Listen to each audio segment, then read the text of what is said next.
Voy a hacer una analogía a lo que pasa en los otros países. Y en los otros países ya hace muchos años se llevan adelante primarias. Yo he estado en el Uruguay, no hace mucho, participando en un simulacro para las primarias. Y en esas primarias se eligen, además de los candidatos presidenciales, candidatos en plancha, en una lista, para senadores, para diputados, para alcaldes, para consejos. Y la ley, por ejemplo, allá está especificada, indica, por ejemplo, si hay una renuncia del candidato, ¿quién suple? El que estaba como candidato a vicepresidente. Y el siguiente lo designa la organización política. Pero lo prevé la ley, lo especifica la ley en nuestro caso. Así es. En el caso de la Argentina lo mismo. Pasa lo mismo. Hay renuncias. O sea, ese es un derecho, humano y político no se nos puede obligar. Y nuestra Constitución lo reconoce. ¿Qué pasa en el caso nuestro? ¿Qué dice eso? En el tratamiento, el legislador seguramente entendió que la aplicación del 118 era suficiente. Por eso no incorporó ninguna modificación.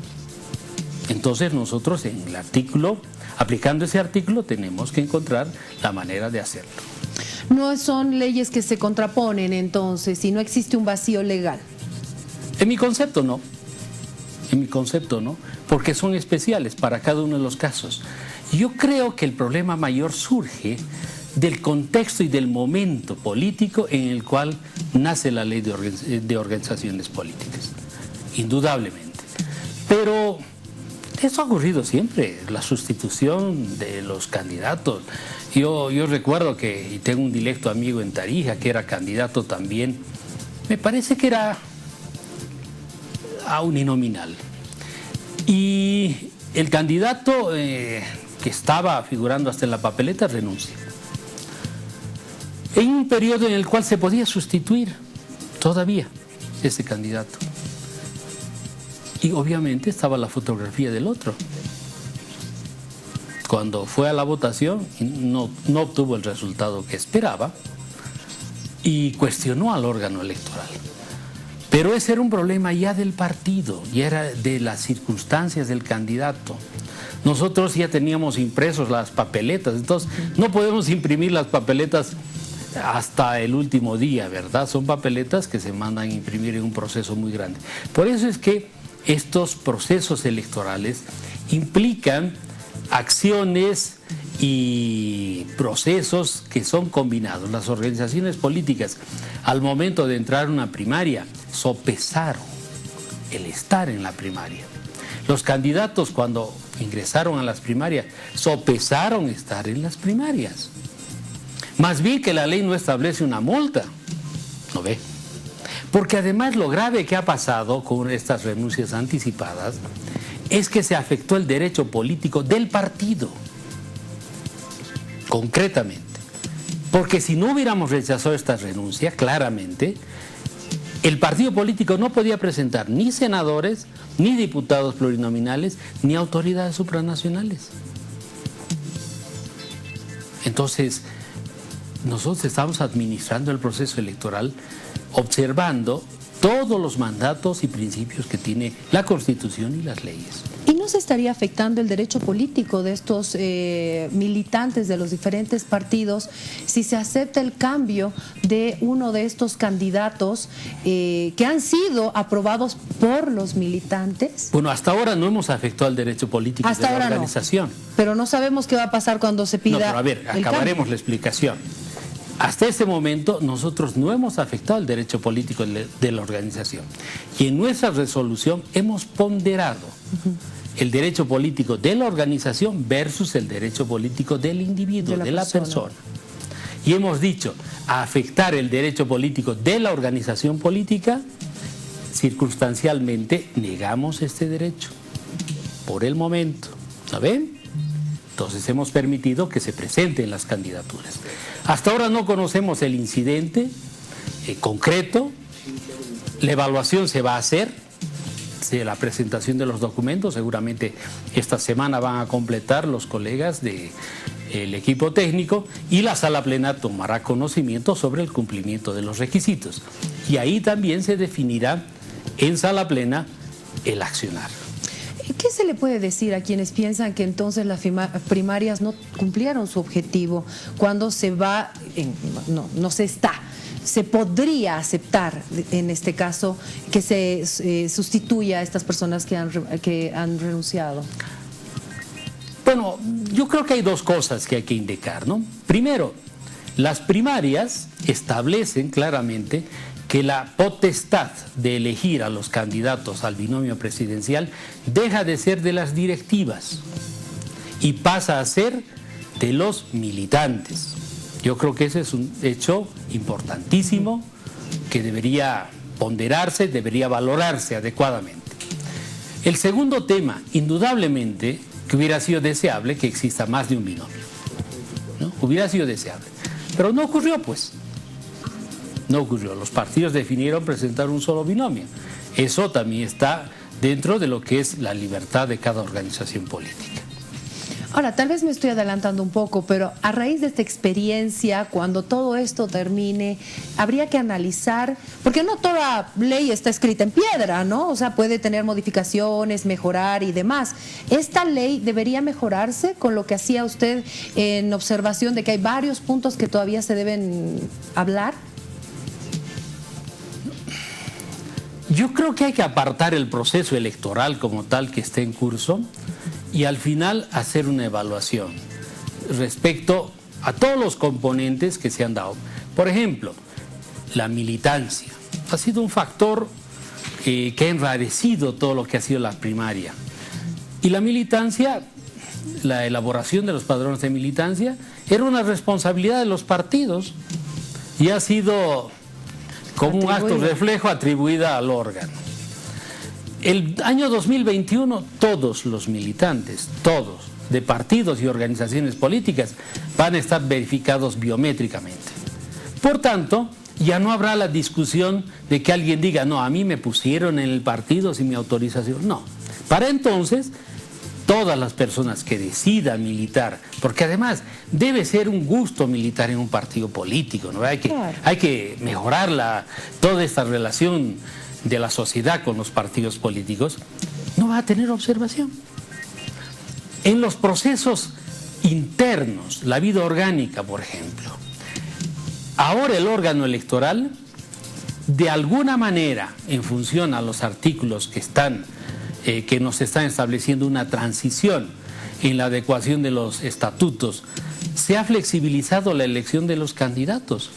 En la mayoría de los casos no han cumplido lo que manda el estatuto, ¿cierto?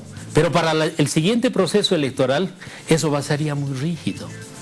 Entonces tienen que emerger de las instancias partidarias las propuestas, ¿no? Indudablemente. Eso va a cualificar pues la actividad política, la va a cualificar. Respecto a la aplicación de la normativa, sí, coincido contigo también, Priscila. Habría que analizar dentro de esta discusión que se tiene, que es muy rica, ¿no? Que es muy rica. ¿Amerita una aclaración la ley? ¿No amerita la aclaración la ley?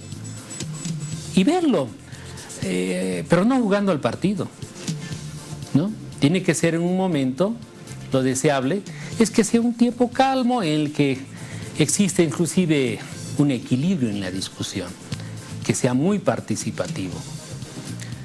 Se dice que se ha gastado mucho dinero en las primarias. Sí, verdad, se ha gastado dinero.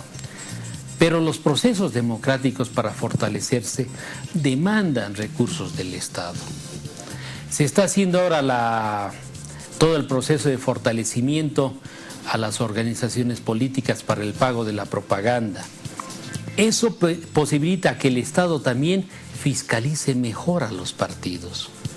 Porque ahí en algún momento habrá que discutir inclusive un tope para el costo de una campaña, que no sean abismales las diferencias. Una discusión, por ejemplo, ¿cuánto es el aporte de la militancia? ¿Cuánto es el presupuesto real? Yo no puedo decir el monto porque el reglamento dice que esta es información pública, pero que la debe comunicar el partido político. Pero hay grandes discrepancias, ¿no ve?